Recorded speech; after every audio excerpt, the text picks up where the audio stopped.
Bonjour et bienvenue dans Les Affirmés se révèlent, le podcast qui révèle votre affirmation. Les Affirmés, c'est une source d'inspiration, un podcast et surtout un coaching spécialisé qui vous aide à identifier vos peurs, vous apprend à oser et à vous affirmer dans toutes vos relations. Je suis Azilis, coach senior et thérapeute, et chaque semaine je vais vous parler de ce qu'est l'affirmation, de ce que vous pouvez découvrir et développer en vous, et comment trouver votre propre manière de vous affirmer davantage au quotidien. Vous êtes affirmé et vous allez vous révéler. Mettez-vous à votre aise, c'est parti pour l'épisode du jour. Je suis enchantée de vous retrouver aujourd'hui pour ce 4e rendez-vous qui donne naissance à un nouveau cycle d'épisodes, les récits de vie. Je me suis dit récemment que j'aimerais vous parler de certains parcours de femmes et de leurs problématiques.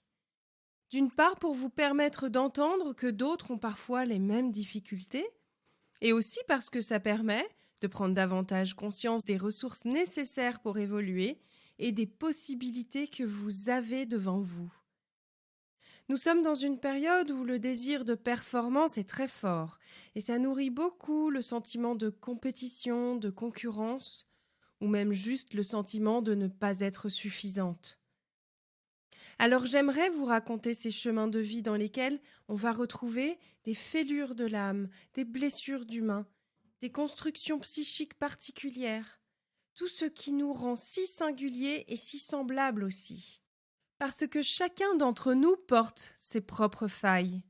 Et l'idée ici, c'est d'entendre ce que d'autres en ont fait pour vous inspirer, trouver les ressources qui vous conviennent et continuer à vous affirmer dans votre quotidien.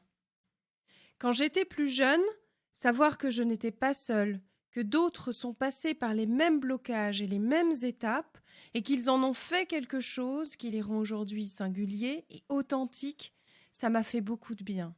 J'ai toujours trouvé ça très inspirant et je me suis vraiment appuyée sur ces réussites. Ce que d'autres peuvent apprendre, vous pouvez l'apprendre. D'ailleurs, c'est l'exercice que je vous fais faire dès la 3e semaine de coaching. Vous partez en réflexion sur vos modèles inspirants. Alors aujourd'hui, j'ai choisi un format un peu plus court pour ces épisodes et j'espère vraiment que ces récits vont résonner pour vous. J'attends vos réactions à la fin de cet épisode, que ce soit sur cette plateforme ou sur les réseaux sociaux. Et aujourd'hui, je vous invite à écouter l'aventure de Salomé Bartholus. Et cet épisode s'intitule « Salomé Bartholus était si jalouse ». Salomé me téléphone un matin d'hiver pour commencer un coaching. Elle a entendu parler de moi par la mère d'une amie. Elle m'explique se sentir très mal en ce moment. Salomé évoque rapidement son problème. Elle est très jalouse dans sa relation avec celui qu'elle nomme son copain. Et cette jalousie la rend très malheureuse. L'émotion est forte dans sa voix. Salomé Bartholus a 24 ans. Elle vient de terminer ses études de modéliste et a trouvé un poste dans une maison de couture spécialisée dans la lingerie. Elle s'entend bien avec son entourage et sa famille. Elle a des amis et elle entretient une vie sociale plutôt équilibrée d'après ce qu'elle raconte. On ne peut pas dire qu'elle rencontre des difficultés relationnelles particulières de ce côté-là. Il y a bien cette période de l'adolescence où les relations avec ses parents étaient plus tendues, mais ce n'est pas ce qui est bloquant dans son quotidien actuel. Nous approfondissons alors cette jalousie si forte aujourd'hui. Salomé Bartholus est en couple depuis quelques mois. Elle semble apprécier énormément le jeune homme qu'elle me décrit.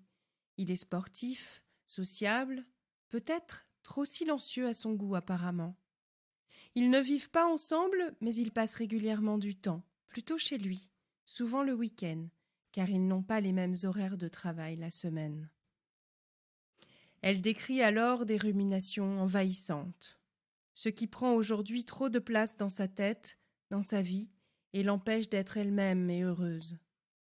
Le doute, la peur, la trahison, l'abandon, la perte. Dès qu'ils sont séparés, elle doute.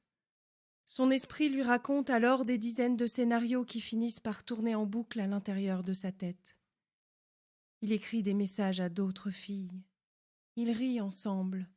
Il va finir par en regarder une plus qu'elle. Il va la trahir. Il va partir et pire, pour une autre. Elle ne le sait pas. Et si ça se passait en ce moment même? Elle n'aura rien su. Elle le saura un jour et souffrira terriblement. Son esprit arrive à la persuader de la réalité de toutes ces histoires qu'elle se raconte. Elle sent son cœur battre plus fort, s'emballer, comme une panique qui s'empare d'elle, qui vient étreindre ses entrailles, ses poumons, son corps tout entier. L'esprit ne fait pas la différence entre le réel et l'imaginaire. Elle y pense tout le temps, le soir, le matin, dans la journée. Ça prend vraiment trop de place. Et elle étouffe. Ce jour-là, je me dis qu'elle a une jolie voix, jeune, peut-être un peu immature, peut-être un peu retenue. Mais c'est normal, il faut du courage pour oser parler de tout cela à une inconnue. Salomé fond en larmes.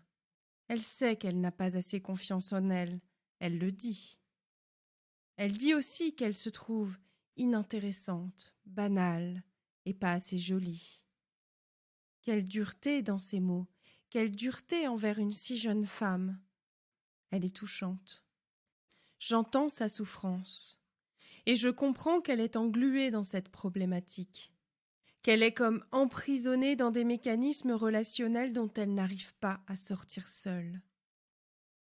J'essaye de la rassurer, je ne la connais pas encore. Je lui dis qu'il y a des choses à faire, que je suis en mesure de l'accompagner et je la félicite pour cette démarche.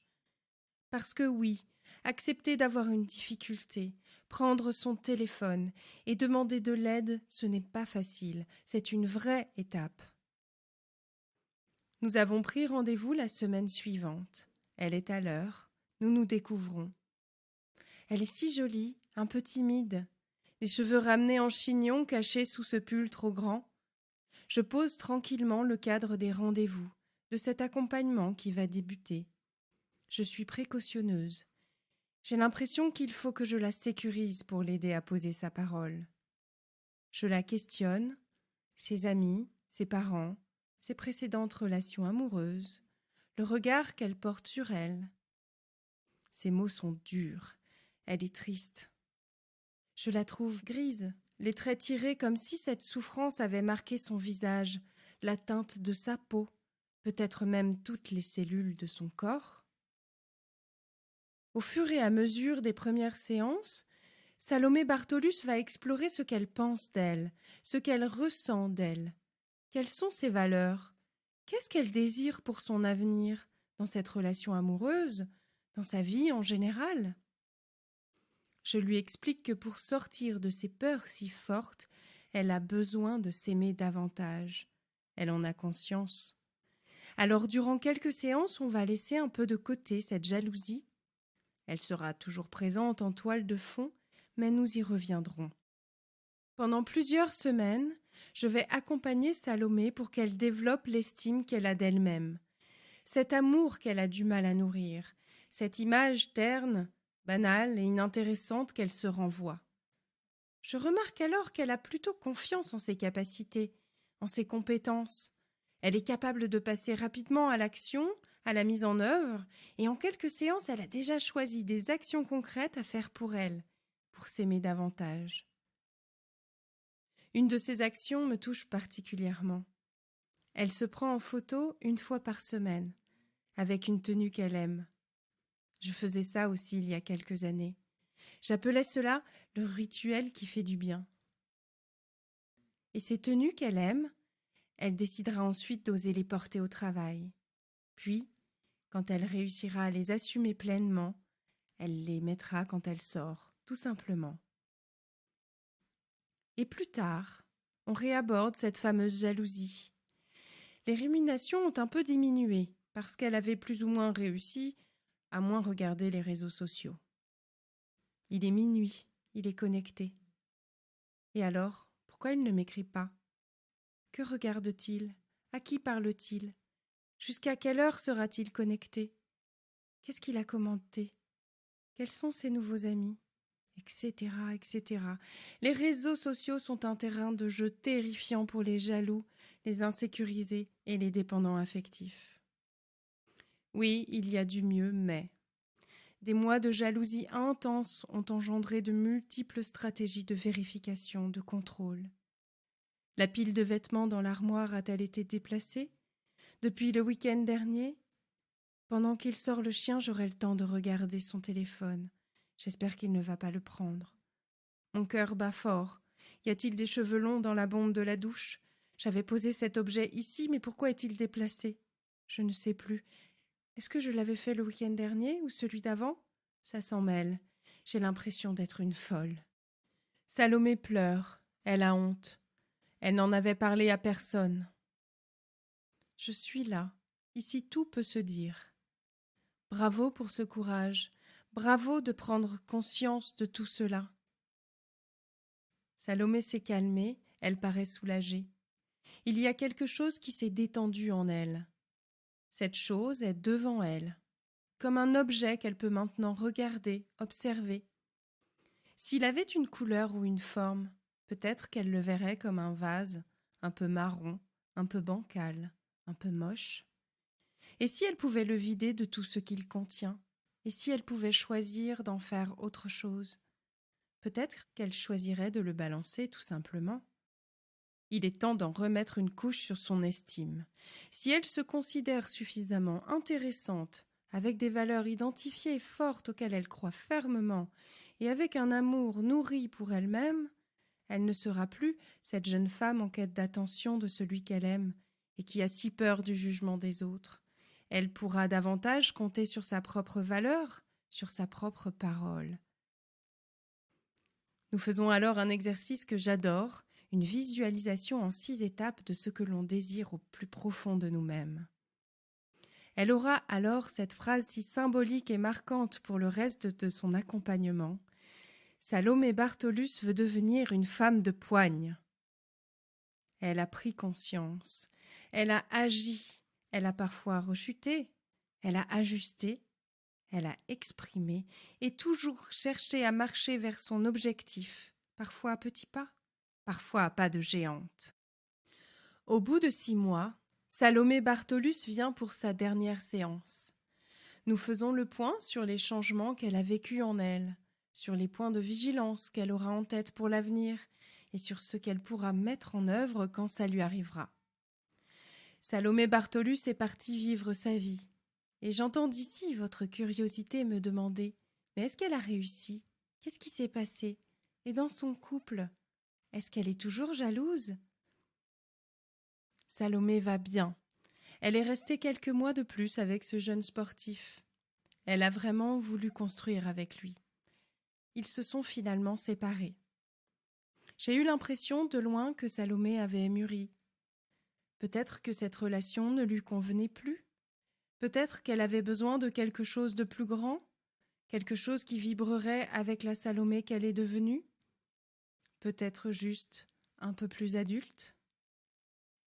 Je revois Salomé de temps en temps, et vous n'imaginez pas à quel point elle est magnifique, de plus en plus rayonnante.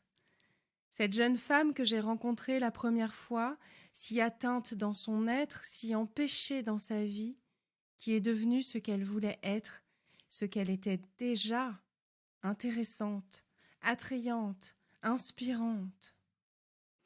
J'envoie alors une spéciale dédicace à ma Salomé Bartholus, car comme chacune de mes héroïnes de coaching, tu as pris une grande place dans mon chemin et dans mon cœur aussi. Bravo à toi pour ton parcours. Et merci à vous, de tout cœur, d'avoir écouté ce tout nouvel épisode du podcast. Moi, je vous retrouve dimanche prochain, peut-être pour une nouvelle aventure.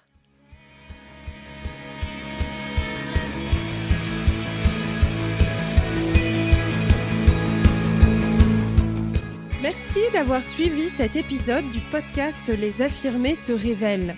Je vous invite à partager avec nous vos expériences en commentaire. Vous pouvez aussi poser vos questions Je me ferai un plaisir de répondre à chacune de vous. Vous pouvez également le partager autour de vous et suivre les publications et actualités des affirmés sur Instagram et YouTube. Je vous retrouve très bientôt dans le prochain épisode. C'était Azilis. Vous êtes affirmés et vous allez vous révéler.